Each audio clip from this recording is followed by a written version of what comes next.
السلام علیکم ورحمۃ اللہ وبرکاتہ۔ بسم اللہ الرحمن الرحیم، الصلاۃ والسلام علی رسولہ الکریم وعلی آلہ وصحبہ اجمعین، اما بعد۔ لموقف ساعۃ فی العلم خیر من قیام لیلۃ القدر عند الحجر الاسود۔ چند گھڑیاں علم کی جو مجلس ہوتی ہے وہ شب قدر بیت اللہ کے سامنے، حجر اسود کے سامنے کھڑے ہو کر کوئی ساری رات عبادت کرے تو چند گھڑیاں علم کی مجلس اس سے زیادہ اللہ کو پسند، محبوب اور قیمتی ہے۔ تو لیلۃ القدر خیر من الف شہر ہے، اور حرم میں ایک نیکی 1,000 کے برابر ہو جاتی، تو وہ ایک رات 1,00,000 راتوں کے برابر ہوگی۔ تو ضرب تقسیم تم خود ہی کر لینا۔ آج کچھ باتیں بڑی اہم ہیں، سارا قرآن ہی اہم ہے، کوئی ایک لفظ یا ایک زیر زبر بھی غیر اہم ہے، لیکن آج کی باتیں گھر کی زندگی سے متعلق اور کچھ جناب رسول اللہ صلی اللہ تعالیٰ علیہ وسلم کی ذات گرامی اور ان کے عظمت سے متعلق ہیں۔ جب اسلام ابتدا میں تھا تو حرم شریف میں تو مکہ ہی تھا، وہیں نماز فرض بھی کوئی نہیں تھی۔ 10 سال کے بعد نماز فرض ہوئی۔ جب آپ ہجرت کر کے مدینہ تشریف لے گئے تو 18 ماہ بیت المقدس کی طرف نماز پڑھتے رہے، اور ان میں اتنا فرق ہے، ادھر بیت المقدس اور ادھر بیت اللہ۔ مدینہ میں بیت اللہ جنوب کی طرف، تو شمال میں بیت المقدس اور ادھر مکہ۔ آپ کی بڑی تمنا تھی کہ جو قبلہ ابراہیمی ہے وہ میرا کعبہ بن جائے، وہ میرا قبلہ بن جائے، یہ آپ کی تمنا تھی۔ تو 18 مہینے آپ اس طرف منہ کر کے پڑھتے رہے۔ تو بنو سلیم کی ایک معزز خاتون تھیں، برا بن معرور رضی اللہ تعالیٰ عنہ کی والدہ، برا بن معرور، وہ بیمار ہو گئیں۔ تو ان کا حال پوچھنے کے لیے آپ تشریف لے گئے ان کے محلے میں، وہ تھوڑا فاصلے پہ تھا، پیدل گئے۔ تو انہوں نے کہا یا رسول اللہ، کھانا کھلائے بغیر ہم آپ کو واپس نہیں بھیجیں گے۔ تو ہم نے کہا ٹھیک۔ تو انہوں نے بکرا ذبح کیا، پکایا، تیار کیا، کھلایا۔ اتنے میں عصر کی نماز کا وقت ہو گیا۔ تو مسجد قبلتین کا نام سنا نا آپ؟ قبلتین۔ تو آپ حسب دستور شمال کی طرف منہ کر کے کھڑے ہوئے 2 رکعت پڑھائیں۔ جب آپ 2 رکعت کے تشہد میں تھے تو یہ آیت نازل ہوئی، قد نرى تقلب وجهك في السماء فلنولينك قبلة ترضاها فول وجهك شطر المسجد الحرام وحيثما كنتم فولوا وجوهكم شطره ان الذين اوتوا الكتاب ليعلمون انه الحق من ربهم وما الله بغافل عما يعملون۔ تشہد میں تھے۔ اچھا، ایک تو اس آیت میں خوب جو میرے نبی کی جو شان ہے، ہم دیکھ رہے ہیں، اب بار بار آسمان کی طرف نظریں اٹھاتے ہیں کہ کب میرے اللہ کا حکم آئے گا اور میں قبلے کی طرف، ابراہیم کے بنائے ہوئے کعبہ کی طرف منہ کروں گا۔ تو قد نرى تقلب وجهك في السماء، تو اب اس کے بعد اگر اللہ فرماتے فول وجهك شطر المسجد الحرام، تو میرے محبوب اب آپ اپنا چہرہ بیت اللہ کی طرف پھیر دیں، تو کوئی کمی ہے مضمون میں؟ سری ماری جاندے یوں تو نہیں کیا جاتا۔ میں نے کچھ ہے زبان سے بتا، تم یوں کر رہے، یہ تو بھینس کرتی ہے یا گائے کرتی ہے یا بیل کرتا ہے۔ اس میں ایک آیت کا اضافہ میرے نبی کی شان بتاتا۔ قد نرى تقلب وجهك في السماء، ہم دیکھ رہے ہیں، آپ بار بار آسمانوں کو دیکھتے ہیں کہ کب آئے گی وحی۔ فول وجهك شطر المسجد الحرام، ہم آپ کے اکرام میں کہہ رہے ہیں کہ آپ اپنا چہرہ ادھر پھیریے۔ اس کے بیچ ایک آیت آئی ہے فلنولینک قبلۃ ترضاها، میرے محبوب ہم ضرور آپ کا رخ ادھر پھیریں گے جس پر آپ خوش ہو جائیں گے، راضی ہو جائیں گے۔ کمال، اللہ ساری دنیا سے کہتا ہے مجھے راضی کرو، اور خود کہتا ہے میرے محبوب میں نے آپ کو راضی کرنا ہے۔ کیا کمال، کیا کمال، کیا بلند ہستی ہے۔ اسی سے میں پوری امت باغی ہوئی بیٹھی، ساری امت بغاوت۔ تو اس میں میرے نبی کی شان بڑی بلند ہو کے آئی ہے کہ اللہ آسمانوں سے فرما رہے ہیں کہ ہم میرے محبوب آپ کو خوش کر لیں گے، ہم آپ کو راضی کر لیں گے، آپ کو وہ قبلہ دیں گے جس سے آپ خوش ہو جائیں گے۔ اور وَلَسَوْفَ يُعْطِيكَ رَبُّكَ فَتَرْضَىٰ، یہ وہاں بھی یہی شان میرے نبی کی ہے کہ اللہ تعالیٰ فرما رہے ہیں میرے محبوب میں آپ کو اتنا دینے والا ہوں کہ آپ راضی ہو جائیں گے۔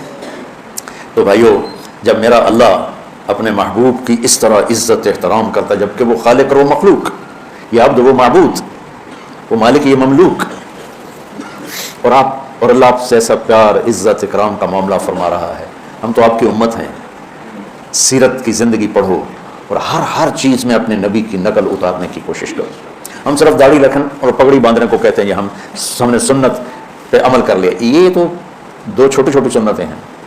پگڑی باندھ لی, داڑھی رکھ لی, اسی سے وہ کہتا بس میری تو زندگی پوری ہو گئی. نہیں, میرے نبی نے رات کیسے گزاری, دن کیسے گزارا, بیوی سے کیسے چلے, بچوں کے ساتھ کیسے چلے, دوستوں کے ساتھ کیسے چلے, دشمن کے ساتھ کیسے چلے, کاروبار زندگی میں کیسے چلے, اس میں آپ کی قدم بقدم غلامی کرنا. یہ بھی میرے رب کو بڑی پسند ہے, بہت خوبصورت ہے. تو ایک آپ سے میں نے یہ بات عرض کرنی تھی کہ ہم مدرسوں میں پڑھ کر بھی اللہ کے نبی کی سیرت سے غافل ہوتے, چونکہ پڑھائی نہیں جاتی. سارا زور فقہ ہی ہے, فقہ ہی ہے, فقہ ہی ہے. اور وہ پہلے وہ فارسی سے پہلے بہشتی زبر شروع ہوتا ہے, پھر وہ ہوتی تھی ایک مالا بدھ مینو فارسی کی کتاب, ہم نے تو آپ کو دکھائی بھی نہیں, پڑھانا تو دور کی بات ہے. پھر وہ شروع ہو جاتی ہے, اور پھر اس کے بعد ہم نے پڑھی منیت المسلی, پھر نور الازا, پھر قدوری, پھر کنز, پھر شرح وقایا, پھر ہدایہ, اور کلی خشک ہو گئی فقہ پڑھ پڑھ کے. تو علم میرے رب کا قرآن ہے اور علم میرے نبی کا فرمان ہے. ان 2 ہستیوں کی بات کو لینے میں کوئی حیل و حجت نہیں ہے. اس کے بعد سب کا سارے کے سارے صحابہ سے لے کر آخر تک کسی کا قول لیا جائے گا, کسی کا چھوڑا جائے گا. رفع یدین کی روایت کرنے والے کتنے صحابہ ہیں؟ شیخ یہ حدیث متواتر, رفع یدین حدیث متواتر 70 صحابہ نے رفع یدین کی حدیث نقل کی. ہم لیتے ہیں؟ نہیں لیتے. ہم عبداللہ بن مسعود رضی اللہ عنہ کی روایت لیتے ہیں, یا چند اور صحابہ ہیں. تو صحابہ میں بھی بات کسی کی لی جائے گی, کسی کی چھوڑی جائے گی. اور مسح علی الجوربین کتنے صحابہ سے مروی ہے, ہم نے کوئی لی ہے, ہم موضع پر مسح کرتے ہیں. یہ میں آپ کو مثال دے رہا ہوں. قرات خلف الامام کی کتنے صحابہ راوی ہیں, ہم نے نہیں لی. ہم دوسرے صاحب کہ اس کے ہیں وَإِذَا قَرَأَ فَأَنصِتْ, اس کا پتہ نہیں راوی کون ہے, ہم نے وہ لے لی ہے. تو صحابہ کی بھی صرف 2 ہستیاں ہیں, اللہ اس کا رسول, جو کہہ رہے ہیں ٹھیک, ما آتاکم الرسول فخذوہ وما نہاکم عنہ فانتہوا, روک دے رک جاؤ, کہے کر دو. یہ اللہ اس کے رسول کی شان ہے. باقی سب دل پر یہ قانون لاگو نہیں ہوتا. تو ہمارا علاقہ چونکہ ہندوؤں سے مسلمان ہوا, ہندو میں دیوتا ہوتے تھے, اوتار ہوتے تھے, برہمن ہوتے تھے, اور ان کے بڑے بڑے پروہت ہوتے تھے, تو وہ تقریباً ہندو ان کو خداؤں کے قریب لے جاتے تھے, بلکہ وہی ان کے بھگوان ہوتے تھے. ہم اس معاشرت سے اسلام میں آئے. ہم نے یہاں اپنے بزرگوں کو, اولیاء کو اس طرح مان لیا جیسے نبی ہوتے ہیں, کیوں؟ جیسے نبیوں سے کوئی خطا نہیں ہوتی, ان سے بھی کوئی خطا نہیں ہوتی. جیسے نبی کی بات پتھر کی لکیر ہے, ان کی بات بھی پتھر کی لکیر ہے. پتھر کی لکیر صرف میرے نبی کی بات ہے, اور پتھر کی لکیر صرف میرے اللہ کی بات ہے. ان دونوں کی عظمت اپنے دلوں میں اتارو. تو اللہ کو پڑھنا ہے تو قرآن پڑھو کہ میرا اللہ قرآن میں اپنے آپ کو کیسے بتاتا ہے. نبی کو پڑھنا ہے تو سیرت پڑھو تاکہ آپ کے سامنے میرے نبی کی خوبصورت زندگی آئے اور آپ کو پتہ چلے زندگی گزارنی کیسے ہے. نیت کرتے ہو نا. یہ ایک بات تھی میرے اس میں, اسی سے متعلق پھر یہ بات آ گئی وَإِذَا سَأَلَكَ عِبَادِي عَنِّي فَإِنِّي قَرِيبٌ أُجِيبُ دَعْوَةَ الدَّاعِ إِذَا دَعَانِ فَلْيَسْتَجِيبُوا لِي وَلْيُؤْمِنُوا بِي لَعَلَّهُمْ يَرْشُدُونَ. کہ اللہ تعالیٰ کہہ رہا ہے میرے بندے کن سے مانگ رہے ہو, جو یا مر گئے ہیں یا اگر زندہ بھی ہیں تو تمہاری طرح وہ محتاج ہیں, تو مجھ سے مانگو نا. میرے خزانوں کی کوئی حد نہیں, انتہا نہیں ہے. وہ ہمارے ماحول میں دیہاتوں میں وہ پیر سائیں رب ساڈی سندا نہیں, تواڈی موڑدا نہیں, کوئی میرا مینوں پتر لے دیو. بیچارے سیدھے سر. میرا ایک رشتہ دار تھا مرحوم, تو میں اس سے ملنے گیا تو میں نے وہاں میاں صاحب, ہمارا جو خاندانی ٹائٹل ہے وہ میاں صاحب, یہاں مولانا کہتے ہیں. کہنے لگا میاں صاحب بندہ تو بڑا چنگا ہے پر تو وابی ہو گیا. میں کیا وہ میں کیوں وابی ہو گیا کہ تو پیرانوں نہیں مننا. میں کہتے ہیں میرا تو اپنا پیر ہے قادری سلسلے کا, میں تو وہ ہاتھ بیت ہوئے ہوا. اسی پیرانوں مننے آئے پر یہ نہیں ہے پیر پتر دے, پتر اللہ دینا گلا. یہ تو گل ہر پیر دا رب کوٹا بنایا, وہ اپنے کوٹے چو لے کے دے دینا.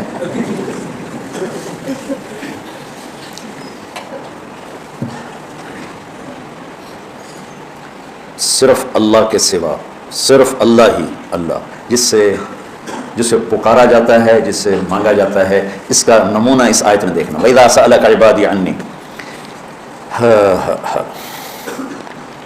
جب میرے بندے میرے بارے میں آپ سے پوچھیں تو میں بہت قریب ہوں، پکارنے والے کی دعا کو پر جواب دیتا ہوں جب وہ مجھے پکارتا ہے، لہٰذا تم میری پکار پہ لبیک کہو، مجھ پہ ایمان لاؤ، ہدایت پاؤ گے۔ یہ تو اس کا سادہ سا ترجمہ ہے، لیکن جو اس میں حسن ہے وہ وَإِذَا، اذا کا مطلب ہے میرے بندو مجھ سے مانگنے کے لیے کوئی ٹائم مقرر نہیں ہے، دن رات، صبح شام، اندھیرا اجالا، گرمی سردی، مشرق مغرب، وَإِذَا، جب جس موقع پر جیسے پکارو گے، زبان سے، آنکھوں سے، آنسوؤں سے، دل کی دھڑکنوں سے، اندر کے غم اور دکھ سے، جس طرح بھی مجھے پکارو میرے بارے میں، وَإِذَا، ان نہیں اذا، جب بھی میرے محبوب سألک آپ سے پوچھیں، عبادی پہلے، عنی بعد میں، حالانکہ اللہ کی شان کے مطابق ہونا چاہیے، وَإِذَا سألک عنی عبادی، جب میرے بارے میں میرے بندے آپ سے پوچھیں، اور اللہ یہاں عبادی کو پہلے اور اپنی ذات کو بعد میں، اور عبادی محبت کا لفظ، میرے بندے،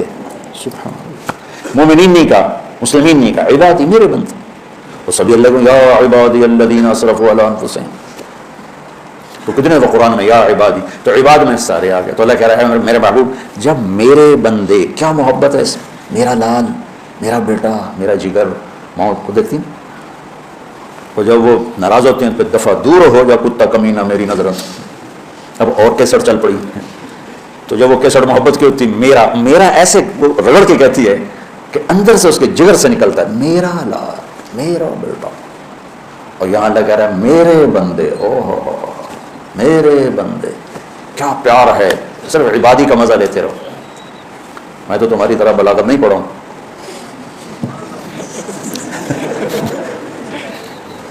اپنے ذوق کی وجہ سے، میرا ادبی ذوق ہے، شاعرانہ ذوق ہے، لگا میرے بندے، میں اس میں لہجے کو میٹھا بنانے کی کوشش کر رہا ہوں، کہاں میرے رب کا لامحدود لہجہ، کہاں میری، لیکن میں اس کو مٹھاس کو پیش کرنے کی کوشش کر رہا ہوں، میرے بندے، محسوس ہوگا نا میرے بندے، تو لگتا ہے کوئی بڑا طاقتور جابر حاکم اپنے غلاموں سے بات کر رہا ہے، یہ بات غلام لیکن میرے بندے، محبت دے رہا ہے، الفاظ لفظ میں کیا محبت ہے، میرے بارے میں پوچھ رہے ہیں، میرے بارے میں۔ اچھا قرآن میں نا یسألونک کے ساتھ آیا، یسألونک، اے میرے محبوب یہ آپ سے پوچھتے ہیں عن المحیض، محیض کے بارے میں، قل آپ کہیے ہوا اذا، پھر صحابہ نے سوال کیے، اللہ نے جواب دیے، اور جواب میں نبی کو بیچ میں لائے کہ میرے نبی آپ یوں کہیے، یسألونک عن الانفال، یہ کہتے ہیں انفال مال غنیمت کا ہے، قل میرے حبیب آپ کہیے الانفال للہ ولرسولہ، یسألونک عن الاہلہ،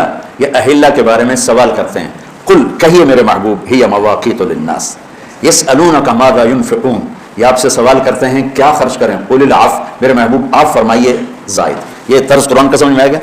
اب انہی صحابہ نے سوال کیا کہ ہمارا رب کدھر ہے، قریب ہے تو مناجات کریں، دور ہے تو زور سے پکاریں، تو پچھلے طرز کلام کے مطابق یہاں آنا چاہیے تھا یسألونک عنی، یسألونک عنی، یہ آپ سے میرے بارے میں پوچھ رہے ہیں، قل ہوا قریب، آپ کہیے وہ قریب ہے، جو پیچھے کو 14-15 دفعہ یہ آیا ہے یسألونک، تو یسألونک، یسألونک، اب وہی صحابہ کہہ رہے ہیں کہ اللہ کے بارے میں ہم آپ سے پوچھتے ہیں، تو آیت کا اترنا اسی طرح سے ہونا چاہیے، یسألونک عن اللہ قل ہوا قریب، یسألونک عنی قل ہوا قریب، میری بات سمجھ میں آ رہی کہ یہ میرے محبوب آپ سے پوچھ رہے ہیں میرے بارے میں، تو آپ کہیے وہ قریب ہے، لیکن یہاں سارا جملہ تبدیل کر دیا، سارے جملے کی کیمسٹری تبدیل کر دی، وَإِذَا، وہاں اذا نہیں، یسألونک، یسألون کا مطلب ہے کہ اس وقت یہ جواب ہے، آئندہ اس میں تبدیلی آ سکتی،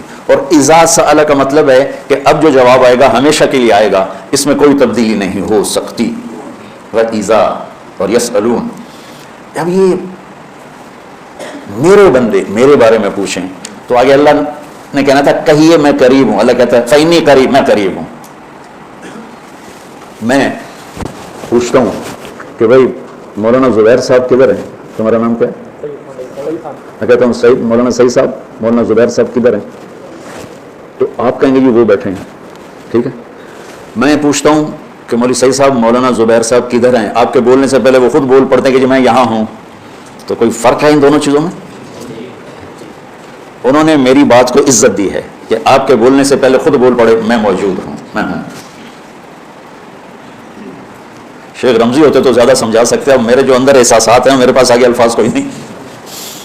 اللہ تعالیٰ فرما رہے ہیں کہ جب میرے بندے میرے بارے میں آپ سے پوچھیں تو ایک دم اللہ نے کلام کی شکل بدلی، کہ میرے حبیب آپ پیچھے ہٹ جائیں، اس کا جواب میں خود دوں گا، کہ میرے بندہ تیرے پاس ہی تو ہوں، تیری شارت سے زیادہ تیرے قریب ہوں۔ اللہ نے اپنے حبیب کو بیچ میں نہیں شامل کیا کہ میرے محبوب آپ پیچھے ہو جائیں۔ مجھے یہ جواب اتنا پسند آیا ہے کہ میں چاہتا ہوں کہ آپ کی جگہ میں خود جواب دوں، میرے بندوں میں تمہارے پاس ہوں، تمہاری شارت سے زیادہ قریب، تم سے دور نہیں ہوں۔ اینما تولوا فثم وجہ اللہ، میں تم سے دور نہیں ہوں، تمہارے پاس ہوں، تمہاری شارت سے زیادہ قریب ہوں، تو قدم قدم میری معیت تمہارے ساتھ ہے۔ مجھے پکارنے کے لیے زور لگانے کی ضرورت نہیں ہے، عربی کی ضرورت نہیں ہے، جس زبان میں پکارو گے وہ سنے گا۔ آگے کہتا ہے اجیب دعوت الداع اذا دعان، میں تیرے پاس تیرے قریب۔ ایک ہے دعا، ایک ہے دعوت۔ دعوت ہوتا ہے ایک دفعہ بلانا، اور دعا ہوتا ہے بار بار بلانا، مانگنا، پکارنا۔ اور میرا رب کہہ رہا ہے زندگی میں کسی نے مجھے ایک دفعہ بھی پکارا تو میں لبیک کہتا۔ دعوت، دعوت، دعا نہیں، دعوت۔ دعا ہم تو ہر وقت 5 وقت نماز پڑھتے ہیں، اللہ کو پکارتے ہیں، تہجد پڑھتے ہیں، نفل پڑھتے ہیں، اشراق پڑھتے ہیں، قرآن پڑھتے ہیں، ذکر کرتے ہیں، ہم اللہ کو پکارتے ہیں۔ اور میرا اللہ کہہ رہا ہے زندگی میں ایک دفعہ جس نے مجھے کہا یا اللہ، تو میرا جواب 70 دفعہ آئے گا لبیک لبیک یا عبدی۔ اب بتاؤ اس اللہ سے پیار کرنا چاہیے کہ ڈرنا چاہیے؟ تو پیار کیجیے۔ تو ہمارے خطیبوں نے اللہ سے ڈرا ڈرا کے دبائی پھرتے، جسے میں نہیں ڈراتی جن آ گیا، جن بابا آ گیا، جن بابا آ گیا، بیچارے دور دور دور کر کے رضائی میں گھستے ہیں۔ میرا نبی کہتا ہے بشرا ولا تنفرا، یسرا ولا تعسرا، خوشخبریاں سناؤ، وعیدیں نہ سناؤ، آسانیاں کرو، تنگیاں نہ کرو۔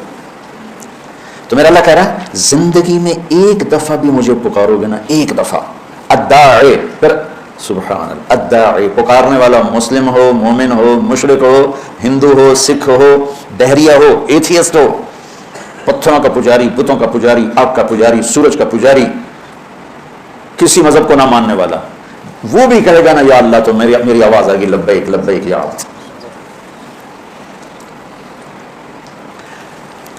بچہ اب گھروں میں بچہ ماں سے کہتا اماں، وہ کہتی جی جی میرا لال، وہ پھر کہتا اماں، وہ کہتی جی، وہ پھر کہتا اماں، وہ کہتی پھر وہ کہتا اماں، وہ کہتی بکواس نہ کر۔ تم ساری رات اپنے رب کو پکارو، ساری رات وہ تمہیں لبیک لبیک سے جواب دیتا رہے گا، ساری رات، ساری زندگی اسے پکارو، ہر پل اس کی طرف سے لبیک میرا بندہ، لبیک میرا بندہ، لبیک میرا بندہ۔ حضرت تھانوی رحمۃ اللہ علیہ، مولانا اشرف علی تھانوی رحمۃ اللہ علیہ کے مواعظ میں ہے ایک قصہ، تو لہٰذا اس کی سند کی تو میرے پاس کوئی چیز نہیں ہے، لیکن چونکہ انہوں نے نقل کیا میں بھی نقل کر دیتا ہوں کہ ایک شخص پتھر کا پجاری تھا، تو ہر وقت دو یا سنم اس کے سامنے بیٹھ کے بولا کرتا تھا۔ 70 برس گزر گئے تو ایک دفعہ اس کی زبان سے نکل گیا یا سمد، یا سمد، تو اللہ نے کہا لبیک لبیک میرا بندہ، میں حاضر میرا بندہ۔ فرشتوں نے کہا یا اللہ یہ تو تجھے جانتا ہی نہیں ہے، زبان پھسل گئی۔ اللہ نے فرمایا 70 سال سے انتظار کر رہا تھا کہ کبھی تو مجھے پکارے گا، آج چاہے بھولے سے پکارا ہے میں جواب دوں گا۔ اس کا تو پتہ نہیں پیچھے سند کیا ہے، لیکن ایک میں حدیث آپ کو پیش کرتا ہوں کہ جب قارون زمین میں دھنس رہا تھا اور اللہ نے 2 رکوع اتارے، انا قارون کان من قوم موسیٰ فبغى علیہم فخسفنا به وبدارہ الارض۔ قارون نے کیا کیا تھا؟ موسیٰ علیہ السلام کے لیے ایک عورت کو تیار کیا۔ موسیٰ علیہ السلام نے زکوٰۃ مانگی، بنو اسرائیل کی زکوٰۃ تھی 1 لاکھ پہ 10,000، ہماری زکوٰۃ ہے 1 لاکھ پہ 2,500، اتنا فرق، پھر بھی لوگ نہیں دیتے ہیں، اور ان کی 10,000۔ جب اس نے حساب کیا تو کروڑوں میں چلی گئی، انہوں نے کہا کون اتنا دے؟ اس نے ایک عورت کو پیسے دیے کہ تو موسیٰ علیہ السلام پہ نا بدکاری کی تہمت لگاتے، اور پھر اور بھی دوں گا۔ موسیٰ علیہ السلام بیان فرما رہے تھے، یہ قارون کھڑا ہو گیا کہ جی جو آدمی زنا کرے اس کی کیا سزا ہے؟ موسیٰ علیہ السلام نے فرمایا اس کو سنسار کے پتھر مار کے ہلاک کیا جائے۔ تو کہنے لگا یہ عورت کیا کہتی ہے؟ اس نے اشارہ کیا، وہ کھڑی ہو گئی، کیا کہتی ہو؟ اس کی جب نور نبوت پہ نظر پڑی، کہا جی میں کچھ نہیں کہتی، مجھے اس نے پیسے دیے تھے کہ میں آپ پہ گناہ کی تہمت لگا دوں۔ تو موسیٰ علیہ السلام سجدے میں چلے گئے، جلالی نبی، تو اللہ نے کہا زمین تیرے تابع ہے، جو کہے گا کرے گی۔ وہ کھڑے ہوئے تو موسیٰ علیہ السلام نے زمین سے کہا پکڑ لے اس کو، تو زمین نے اس کو ایسے کھینچا اور اس کے پاؤں اندر گئے، کہنے لگا موسیٰ مجھے معاف کر دو، آئندہ نہیں کروں گا۔ تو موسیٰ علیہ السلام نے فرمایا اور پکڑ لو، وہ گھٹنوں تک چلا گیا. موسیٰ مجھے معاف کر دو، میں آئندہ نہیں کروں گا. جتنی دفعہ وہ کہتا میں آئندہ نہیں کروں گا، موسیٰ علیہ السلام کہتے اور پکڑو اور پکڑو اور پکڑو، یہاں تک کہ وہ سارا اپنی بدنصیبی لے کر زمین میں زندہ زمین میں دھنس گئے. ہاں فإنی قریب اجیب دعوت الداع اذا دعان. جبریل آئے، موسیٰ اللہ فرما رہے ہیں میرے کلیم، قارون نے آپ کی اتنی منتیں کی، آپ نے اسے معاف نہ کیا. میری عزت کی قسم، ایک دفعہ قارون مجھے پکارتا میں اسے نکال کے باہر کھڑا کرتا، اس نے مجھے پکارا ہی. تو میرے عزیزو، اللہ ہی اللہ ہے، للہ المشرق والمغرب، لہ ما فی السماوات وما فی الارض وما بینہما وما تحت الثری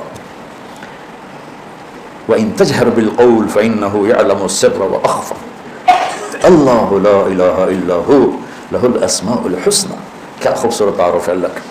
تو یہ پیار محبت سے دنیا کو بتانا، ڈنڈے مار کے نہیں، زبان کی تیزی اور شدت سے، پیار سے کہ اللہ شارک سے قریب، اللہ نیند سے پاک، اونگ سے پاک، خزانے لامحدود. بھائی اس کو پکارو جو ایک لمحے میں کہے گا لبیک، ایک لمحے میں جواب آئے گا لبیک. تو اللہ وَإِذَا سَأَلْتَ فَاسْأَلِ اللَّهِ وَإِذَا اسْتَعَنْتَ فَاسْتَعِنْ بِاللَّهِ. نفل پڑھو دعا مانگو، نفل پڑھو دعا مانگو. یہ اس کے اوپر رمضان کی بات آ رہی ہے، شہر رمضان الذی انزل فیہ القرآن. یہ رمضان کا مہینہ ہے جس میں ہم نے قرآن کو اتارا. میں بارہا بتا چکا ہوں، رمضان کا مطلب ہے جل جانا. اس میں اللہ پورے مہینے کے روزے کے بدلے میں اور رات کی تراویح کے بدلے میں اللہ ایمان والوں کے گناہوں کو جلا دیتا ہے، پاک صاف کر دیتا ہے. اس لیے اس کو رمضان کا مہینہ کہا جاتا ہے. اور اللہ تعالیٰ نے، اللہ کا عرش اس میں پہلے آسمان پہ آ جاتا ہے، تو اس میں یہ آئی ہوئی آیت. پھر آگے رمضان شروع ہو جاتا ہے کہ سیزن ہوتے ہیں. رمضان دعاؤں کا سیزن ہے، مانگو اللہ سے، کھل کے مانگو کہ اس کے خزانوں میں کوئی کمی کوئی نہیں ہے. لہٰذا بھائیو، نماز کے ذریعے، روزے کے ذریعے آسمان تک دعائیں. 1996 میں میں ایک مسئلے میں پھنس گیا، تو کوئی اتنی وہ مشکل تھا کہ وہ کوئی شکل نظر نہیں آ رہی تھی اس کے حل ہونے کی. تو میں نے روزے رکھنے شروع کر دیے. تو ہمت تھی، قوت تھی، سر درد نہیں ہوتا تھا. اب تو روزے کی وجہ سے جو ہی ظہر کا وقت آتا ہے تو سر درد کا حملہ ہوتا ہے، پیٹ خالی ہونے کی وجہ سے. تو مسلسل میں نے 20 روزے رکھے، مسلسل. یہاں تک اس میں ہمارا ایک سفر کراچی کا تھا، تو ہم جا رہے تھے تیز گام پر، اور تیز گام میں وہ ہوتے ہیں چھوٹے چھوٹے کمپارٹمنٹ، ان کو پتہ نہیں کیا کہتے تھے، اس میں 6 آدمی ہوتے. تو میں نے چولہا ساتھ لیا اور سحری کا سامان ساتھ لیا، اور میں نے اس سفر میں بھی روزہ نہیں چھوڑا. میں اکیلا اٹھا اور میں نے اپنی سحری تیار کی اور میں نے راستے میں روزہ رکھا. اتنی میں نے پابندی کی. 21واں روزہ میں رکھنے نہیں پایا کہ اللہ نے میرا وہ کام کر دیا. مصلی بچھاؤ، روزے رکھو، مصلی بچھاؤ اور ظاہری اسباب اختیار کرو. یہ نہیں کہ ضرورت تم مصلی پہ بیٹھ جاؤ کہ اس کے نیچے سے پیسے نکل آئیں گے. ہمارا ایک ساتھی تھا، وہ یقین کی باتیں سن سن کو اس نے ایک پتھر اٹھا کے نا بستر میں رکھ لیا، اور روزانہ تہجد میں کہتا بنگالی تھا، یا اس پاتھر کو سونا بنا دے، یا اس پاتھر کو سونا بنا دے. تو 4 مہینے لے کے پھرتا رہا، وہ پاتھر سونا تو بنا نہیں، پھر اس کو پھینک دیا. تو اپنی ظاہری کوشش پوری ہو اور پھر اللہ سے مانگا جائے. تو روزہ، ایک اور واقعہ یاد ہے کہ میہ فارکین شام کا شہر تھا اور اس کا قلعہ تھا پہاڑ پر. 1 سال صحابہ اس کا محاصرہ کر کے پڑے رہے. خالد بن ولید جیسے فتح نہیں ہو سکے. تو خالد بن ولید رضی اللہ تعالیٰ نے اعلان فرمایا کہ سارا لشکر روزے رکھو کہ اللہ اس کو ہمیں فتح کروا دے. پہلے دن روزہ رکھا گیا. خالد بن ولید افطاری کے لیے خیمے میں آئے تو افطاری کوئی نہیں تھی. تو ان کو خیال آیا غلام میرا بیمار ہوگا، انہوں نے پانی پی کے روزہ افطار کر لیا. اگلے دن پھر ان کو خیال آیا، اگلے دن آئے تو پھر افطاری کوئی نہیں. پھر ان کو خیال آیا کہ غلام بیمار ہوگا، پانی پی کے افطاری کر لیں. تیسرے دن پھر افطاری کوئی نہیں تو اس کو بلا لیا. کہا بھائی خیریت ہے، آپ بیمار ہیں؟ کہا جی نہیں. کہا میری افطاری نہیں ملتی مجھے. کہا جی میں تو روز رکھتا ہوں. کدھر؟ کہا جی خیمے میں. کہاں چلی جاتے؟ کہا جی مجھے کیا خبر، میں تو رکھ کے چلا جاتا ہوں. کہا اچھا آج پہرا دیں گے. تو جب اس نے لا کے افطاری رکھی اور یہ ایک طرف چھپ کے بیٹھ گئے تو ایک کتا آیا اور خیمے کے پیچھے سے وہ گھسا اور وہ جو روٹی پڑی تو اس کو منہ میں ڈالا اور بھاگ پڑا. خالد بن ولید فرمانے لگے یہ کچھ اس کے پیچھے راز ہے. انہوں نے کتے کے پیچھے دوڑ لگا دی اور کتا آگے آگے، خالد بن ولید پیچھے پیچھے. تو وہ کتا ایک ندی سی تھوڑے تھوڑے پانی والی ندی میں گھسا، وہ بھی گھسے. آگے ایک چھوٹا سا سوراخ تھا، اس میں گھس گیا. خالد بن ولید لمبا قد اور پتلے جسم کے تھے، دیکھنے میں لگتے تھے جیسے کوئی مکے دی مارے. لیکن انہوں نے پہاڑوں کو راستے سے ہٹا دیا. سیف اللہ، اللہ کی تلوار. زید بن آپ نے موتا کا لشکر بھیجا تو آپ نے کہا تمہارے امیر ہیں زید بن حارثہ، یہ شہید ہو جائیں تو پھر جعفر ہیں آپ کے چچا زاد، یہ شہید ہو جائیں تو پھر عبداللہ بن رواحہ، یہ شہید ہو جائیں تو پھر جس کو چاہو امیر بنا لینا۔ تو خالد بن ولید رضی اللہ تعالیٰ عنہ کی پہلی جنگ تھی یہ موتا، اسلام لائے اور یہ جنگ پیش آ گئی، صلح حدیبیہ کے بعد کی بات ہے۔ تو یہ موتا اردن میں ہے، میں وہاں دو دفعہ گیا ہوں۔ زید بن حارثہ شہید ہو گئے تو جعفر تیار کیوں کہتے ہیں ان کو؟ تو ان کو جھنڈا پکڑا تو انہوں نے ہاتھ کاٹ دیا، تو انہیں دوسرے ہاتھ میں لے لیا، انہیں وہ ہاتھ کاٹ دیا، تو کٹے ہاتھوں سے جھنڈے کو یوں چمٹا لیا، انہیں پیچھے سے کاٹ دیا تو جھنڈا گر گیا۔ تو اللہ کے نبی مسجد نبوی میں بیٹھے ہوئے تھے اور فرما رہے تھے زید آگے بڑھ رہا ہے اور قتال کر رہا ہے اور وہ قتل ہوا اور وہ گیا جنت میں۔ پھر آپ نے فرمایا اب جھنڈا جعفر نے اٹھایا ہے اور وہ آگے بڑھا ہے، اس کے دونوں ہاتھ کٹے اور وہ گرا اور وہ گیا جنت میں، اور اس کے دونوں ہاتھوں کے بدلے میں اللہ نے جعفر کو 2 پر دے دیے ہیں جس سے وہ جنت میں اڑتا پھرتا ہے، اس لیے ان کو کہتے ہیں جعفر تیار۔ یہ اللہ کے نبی کی خوشخبری تھی کہ جعفر کو اللہ نے 2 پر دیے ہیں جس سے وہ جنت میں اڑتا پھرتا ہے۔ پھر آپ نے کہا اب جھنڈا اٹھایا عبداللہ بن رواحہ نے، وہ آگے بڑھا، قتال کیا، قتل ہوا اور تھوڑے لمحے کے بعد فرمایا وہ گیا جنت میں، جھنڈا گر گیا، اب کوئی اٹھانے کی ہمت نہیں رکھتا۔ تو ثابت بن اکرم ایک انصاری صحابی ہیں، انہوں نے جھنڈا اٹھایا، کبھی جھنڈا پکڑو، ہاتھ سے نکل رہی ہے جنگ، تو لوگوں نے کہا تو ہی پکڑ لے، تو بدری آدمی۔ ثابت بن اکرم بدری صاحب، کہا بھائی میرے بس کا نہیں ہے، کسی اور کو پکڑاؤ۔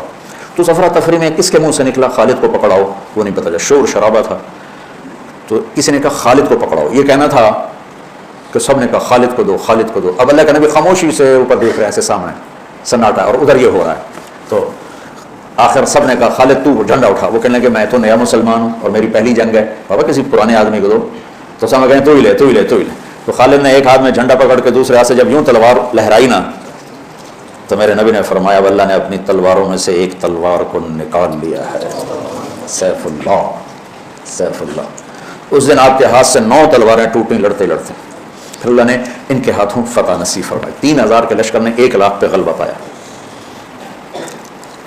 پانی پڑھو۔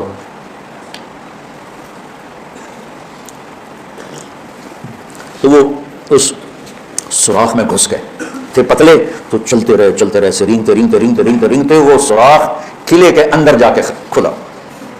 اللہ نے روزے کی برکت سے ایک کتے کے ذریعے سے راستہ دکھا دیا۔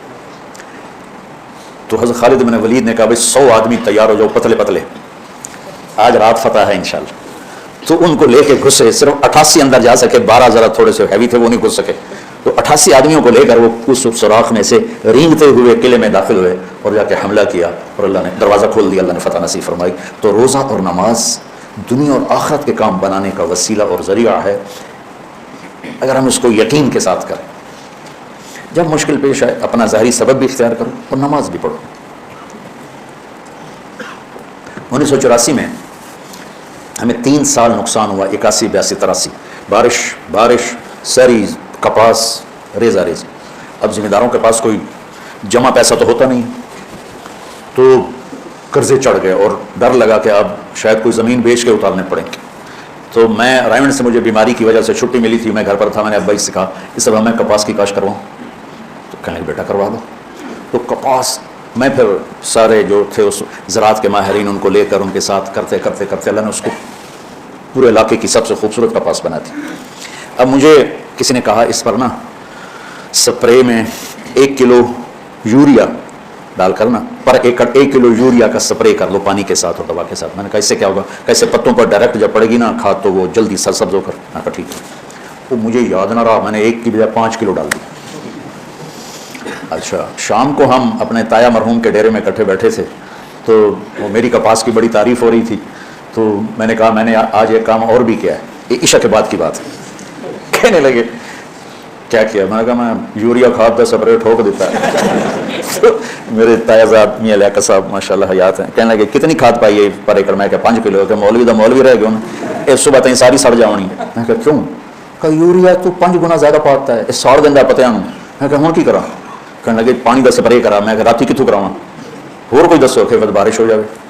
میں گھر جا رہا تھا نا ڈیرے سے، تو میں واپس مسجد چلا آیا۔ میں کہا اللہ میری عزت رکھ، ستمبر کا مہینہ تھا، بارشیں ختم ہو گئی تھی۔ میں کہا جی تو رات بارش نہ کیتی نا تو میں بڑا بدنام ہو جاؤں، ساری میری کیتی کرائی کھوئی ہو گئی۔ جتنا پیسہ لگایا تھا وہ میرے اپنے ہاتھوں، اور مجھے تانے الگ ملیں گے، مولویوں کو تو دنیا کا پتہ ہے کہ تجھے نمازیں پڑھا کرو۔ میں کہا یا اللہ میں بڑا ذلیل ہوں گا، مجھے بارش دے دے، تیری بڑی مہربانی۔ تہجد میں گڑ گڑ گڑ گڑ کی آوازیں آئیں، تو میری آنکھ کھلی تو بارش کا ایسے طوفان، میں کہہ رہا کم بن گیا۔ تو فجر کی نماز بڑی مشکل سے میں پہنچا مسجد میں، میں نکلا تو آگے میرا کزن آ رہا تھا، کہنے لگا ساڈا کی قصور ہے؟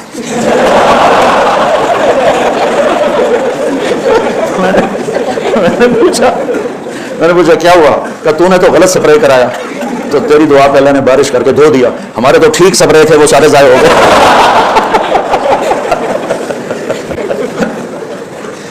تو بچوں، نماز اور روزہ ظاہری اسباب کے ساتھ بہت بڑی طاقت۔ نماز سے دل لگاؤ، روزے سے دل لگاؤ۔ میں بہت روزے رکھتا تھا جب مجھے سر درد نہیں ہوتا تھا، کیونکہ مجھے بھوک پیاس مجھے گراتی نہیں تھی نا، مجھے احساس ہوتا تھا۔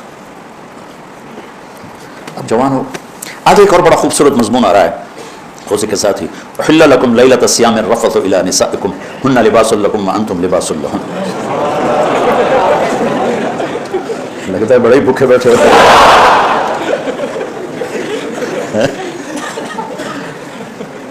یہ تو میرا فیورٹ مضمون ہے نا، کہ اللہ فرما رہا ہے کہ تمہاری بیویاں تمہارا لباس ہے، اور اللہ عورتوں سے فرما رہا ہے تمہارے خامند تمہارا لباس ہے۔ اس ایک لفظ میں میرے اللہ نے خامند اور بیوی کے رشتے کی قیمت، قدر، حسن، جمال اور اس کی بقا اور اس کی اہمیت ساری ایک لباس میں بتا دی۔ میرے اور لباس کے درمیان کوئی چیز حائل ہو سکتی؟ کوئی بھی نہیں ہو سکتی۔ میرے جسم سے میرا لباس ملا ہوا ہے۔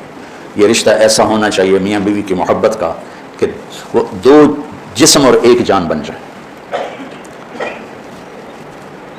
کیا ہے؟ من تو شدم تو من شدی، من جان شدم تو تن شدی، تا کس نہ گوید بعد ازی من دیگرم تو دیگری، آفا کہا گردیدہ ام بسیار خوباں دیدہ ام، مہر بتاں ورزیدہ ہم لیکن تو چیزیں دیگری، من تو شدم تو من شدی، من جان شدم تو تن شدی، تا کس نہ گوید بعد ازی من دیگرم تو دیگری۔ یہ اسی آیت کا ترجمہ ہے کہ خامند اور بیوی کا رشتہ ایسا ہے کہ جانیں دو ہیں اور روح ایک ہے، جسم دو ہیں روح ایک، ہن لباس لکم وانتم لباس لہن۔ کہ دیکھو مجھے کتنا ہی غصہ چڑھ جائے، میں اپنے لباس کو پھاڑوں گا، کتنا ہی غصہ چڑھ جائے، اس پر چائے ڈالوں گا، اس کو کینچی سے کاٹ دوں گا، کسی اور کا گریبان میں پھاڑوں گا، اپنا کبھی نہیں پھاڑوں گا۔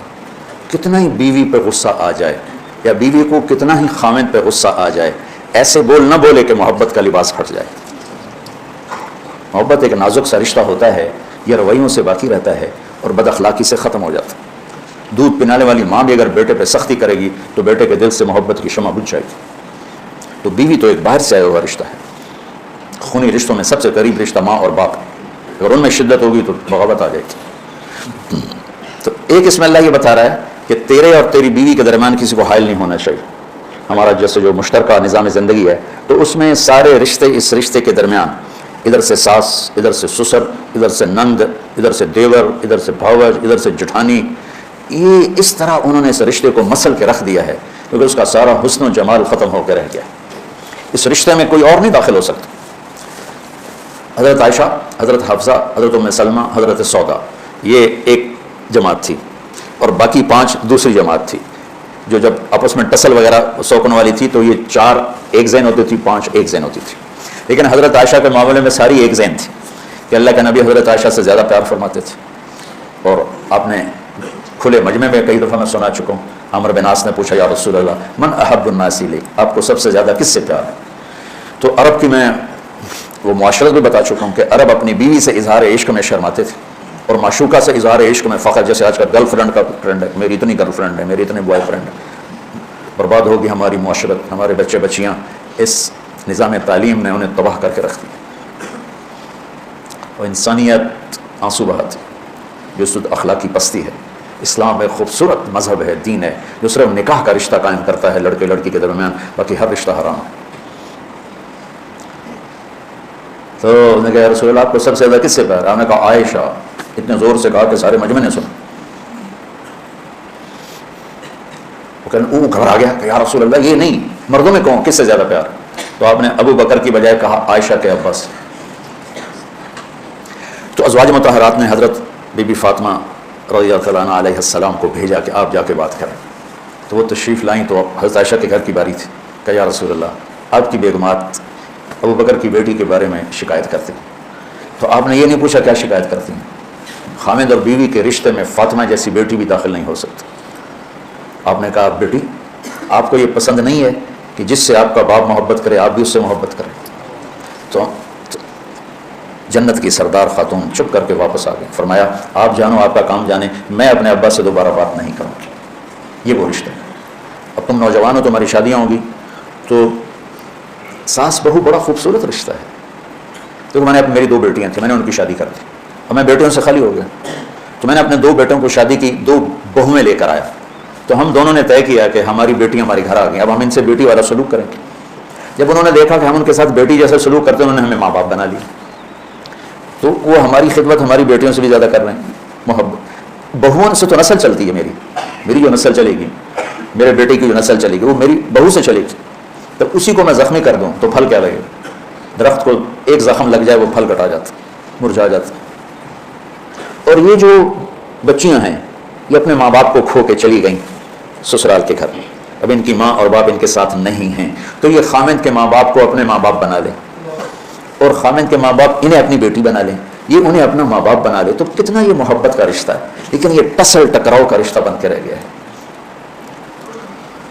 چونکہ ہم نے اپنے نبی کی زندگی نہیں پڑھی تو پھر ہم سے اپنی بیویوں پر زیادتی ہوتی ہے, ماں کی وجہ سے, باپ کی وجہ سے, بھائیوں کی وجہ سے, بہنوں کی وجہ سے. ایک بات بہن کان میں ڈال لیتی ہے, یہ بہن سے رشتہ مضبوط ہے, بیوی سے بھی مضبوط نہیں ہے, تو اسی پہ چل کے اس کی بےزتی ہو رہی ہوتی ہے, اس کو ذلیل کیا جا رہا ہوتا ہے. ماں کچھ کہہ دیتی ہے.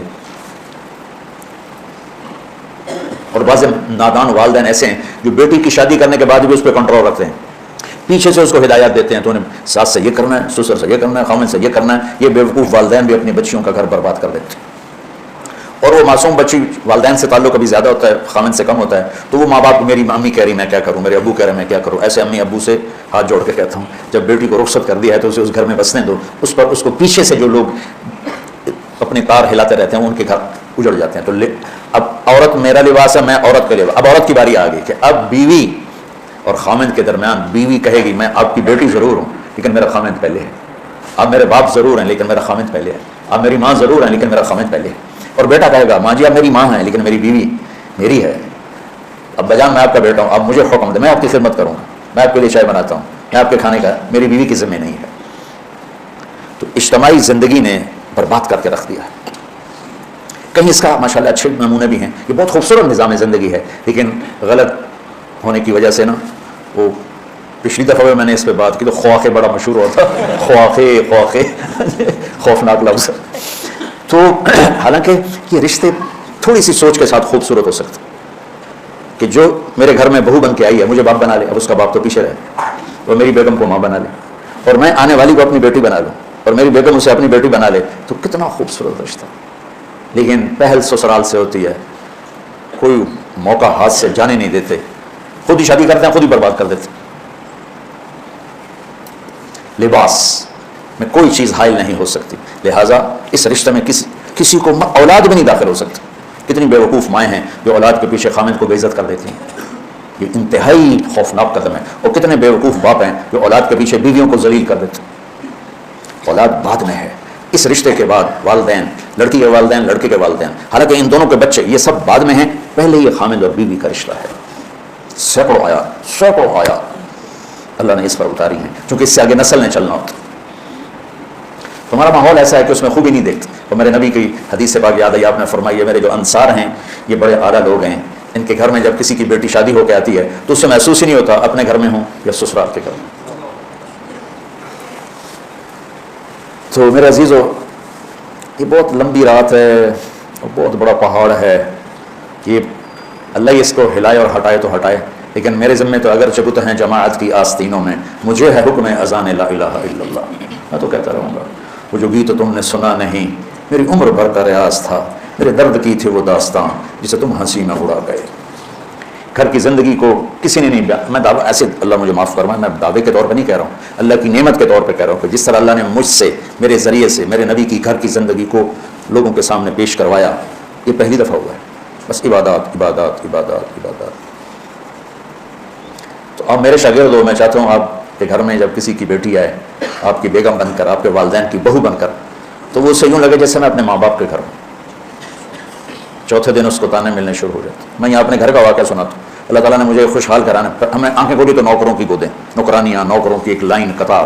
اللہ نے میری شادی کرائی. گھر کا کلچر، اور میری والدہ شوق سے کبھی کوئی سالن بنائے تو بنائے، ورنہ نوکرانیاں نوکر.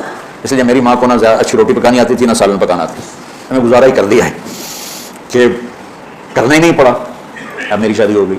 میری بیگم فیصل آباد سے، شہری لڑکی، ہم دیہات کے جانگلی لوگ، وہ عیدیں ہمیں نا یہ کیا کہتے ہو، اس کا کیا مطلب، وہ پراؤ اڑاؤ. وہ بیچاری سارا دن گم سم بیٹھی رہے اور مجھے روئے، مجھے تو سمجھ میں نہیں آتا آپ لوگ کیا باتیں کرتے. یہ اس کی کیفیت. اور جرگہ بیٹھ گیا. اب ساری بوڑھیاں، چاچیاں، پھوپھیاں، بہناں اکٹھے ہو گئے. مقدمہ کیا، تیری ماں سارا دن چولہے تے سڑ دی ہے تے بیگم تیری پلنگ تے ٹھوکتے بیٹھی ہوندی. میں نے کہا میں اسے گھر جمع، میری ماں کداں چولہے تے سڑی ہے، میں تو کدی نہیں دیکھا. آج میری بیگم آئی ہے تو میری ماں چولہے تے نظر آ گئی ہے. یہ کلچر ہے. یہ ماں سب کچھ ہوتے ہوئے بھی وہ چونچ لگا رہی ہیں اور وہ نشر لگا رہی ہیں. اس معاشرت کو بدلنا ہے آج. اور پھر لباس کا دوسرا کیا مطلب ہے؟ لباس مجھے خوبصورت بناتا ہے.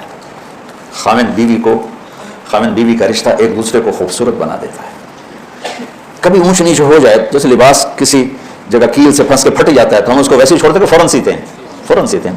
تو کبھی اونچ نیچ لباس میں ہی اشارہ ہے کہ اونچ نیچ بھی ہوگی. سوئی دھاگا لے کے فوراً تم اپنا لباس سیتے ہو. جو بیوی سے ہو یا خامن سے ہو، فوراً اس کو محبت کے سوئی دھاگے سے سی کر ایک کر دو. ہم داغ نہیں لگنے دیتے ہیں. کھانا کھانے سے پہلے یوں آستینے چڑھا لیتے ہیں کہ کہیں سالن نہ لگ جائے، اور آگے سامنے کوئی تولیہ بچھا لیتے ہیں کہ سالن پہ کوئی چیز نہ لگ جائے. بیوی کے دل پہ داغ نہ لگنے پائے تمہاری بدتمیزی سے، اور خامن کے دل پہ داغ نہ لگنے پائے بیوی کی بدتمیزی سے. میرے نبی نے فرمایا اگر میری شریعت میں سجدہ ہوتا تو میں بیوی کو کہتا خامن کو سجدہ کر. اور جس عورت سے جس کی بیوی خامن سے ناراض ہو گئی بغیر کسی شرعی عذر کے، ساری رات اس پہ اللہ اور اس کے فرشتوں کی لعنت برستی رہتی.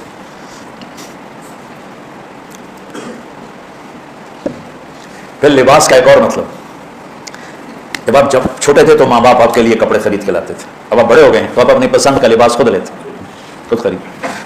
مجھے سفید لباس پسند ہے تو لہذا میں یہی پہنتا ہوں سارا سال، ساری سردیاں، ساری گرمیاں. پہلے جو ماں نے پہنا دیا وہ پہن لیا. اور جب کالج میں گئے تو اپنی پسند کے پہنے، جو بھی پہنے. تو میں 3 پیس سوٹ سلوا کے آیا. شفیق ٹیلرز، مجھے نام بھی یاد آ گیا. 80 روپے میں نے سلائی دی، 80 روپے. تو سارے ہاسٹل میں ہل ہو گئی، 80 روپے دی سوٹ سوا کے لیا، 80 روپے. اب 80 روپے کی تو وہ نالا نہیں ڈالتا. جب اللہ نے اختیار میں دے دیا تو لباس اپنی پسند کا. تو اس لفظ لباس میں اشارہ ہے کہ شادی میں لڑکے لڑکی کی پسند کا خیال کیا جائے. ہم اپنے بڑے بچے اور بڑی بچی کو اپنی پسند کا لباس نہیں پہناتے، ہم ان پہ چھوڑ دیتے ہیں. ایسے ہی لفظ لباس میں اشارہ ہے اللہ تمہیں کل کو، ابھی تو تم اس گھاٹی سے گزرنے والے ہو، پتہ نہیں تمہارے والدین تمہارے ساتھ کیا کرتے ہیں. تو کل کو اللہ تمہیں صاحب اولاد بنائے تو اپنی، عام طور پر بیٹیوں سے پوچھنا عیب سمجھا جاتا ہے، اور بیٹی اپنی پسند بتا دے تو مجرم بن جاتا. بیٹا دن رات زنا کرتا ہو کوئی بات نہیں، بچے بیٹی کے منہ سے نکل جائے تو ذبح کر دیتے. یہ کون سی غیرت ہے؟ یہ شیطان ہے. بیٹی بھی تو ایک انسان ہے، اس سے نہیں خطا ہو سکتی. پوری دنیا میں عورت مظلوم ہے، پوری دنیا میں. میں اس لیے ان کی بات زیادہ کرتا ہوں. میں کسی کی بیٹی کو گھر لے کر آیا، اس نے میرے لیے ماں چھوڑی، باپ چھوڑا، بھائی اس نے چھوڑے، بہنیں چھوڑی، گھر چھوڑا، عادات چھوڑی، اور میں ایک بول پر انہوں نے ہاں جی فرمائیے مجھے اب کیا کرنا ہے. تو میں اس کو عزت نہ دوں؟ ہے کوئی انسانیت؟ مارتے ہیں، بری طرح مارتے ہیں. دیہاتوں میں بیویوں کو مار مار ان کی ٹانگیں توڑ دیتے ہیں، چاہے وہ سندھی ہوں، چاہے پنجابی ہوں، چاہے پٹھان ہوں، چاہے بلوچ ہوں. گندی معاشرت. کیوں میرے نبی نے 9 شادیاں کی؟ صرف ہمیں بتانے کے لیے کہ گھر میں زندگی کیسے گزر جاتی. چونکہ صرف اس کیمرے کے ذریعے بہت سے لوگ سن رہے ہیں، بہت سے گھروں میں سن رہے ہیں، تو اس لیے میں یہ بات آپ کے لیول کے نہیں، والدین کے لیول کی بات کر رہا ہوں کہ والدین کو چاہیے کہ وہ پہلے اپنے بچے سے بچی سے پوچھیں یہاں کر دیں آپ کو منظور ہے؟ کہ ٹھیک ہے تو ٹھیک.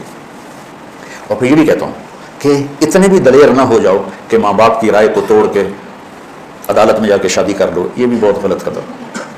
شرعاً قانوناً ہو جائے گا لیکن زندگی کانٹوں کی سیج بن جائے گی. ماں باپ کی دعائیں ساتھ نہیں ہوں. اور ماں باپ سے کہتا ہوں کہ یہ ظلم مت کرو کہ اپنی مرضی مسلط کرو, یہ نہ کرو.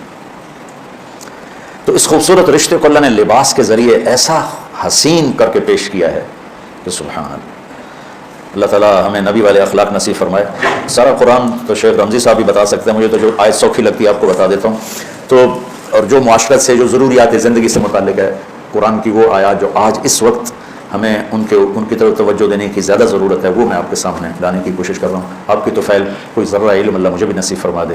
اللہم لک الحمد کما انت اہلہ وصلی علی محمد کما انت اہلہ وفعل بنا ما انت اہلہ انک اہل التقوی و اہل المغفرہ. اللہم وفقنا لما تحب وترضى واجعل آخرتنا خيرا من الأولى. لك فضللنا وعلى صالح الأخلاق فقومنا. لك فضللنا وعلى صالح الأخلاق فقومنا. لك فضللنا وعلى صالح الأخلاق فقومنا. وإلى الناس فلا تكلنا من سيء الأخلاق فجنبنا.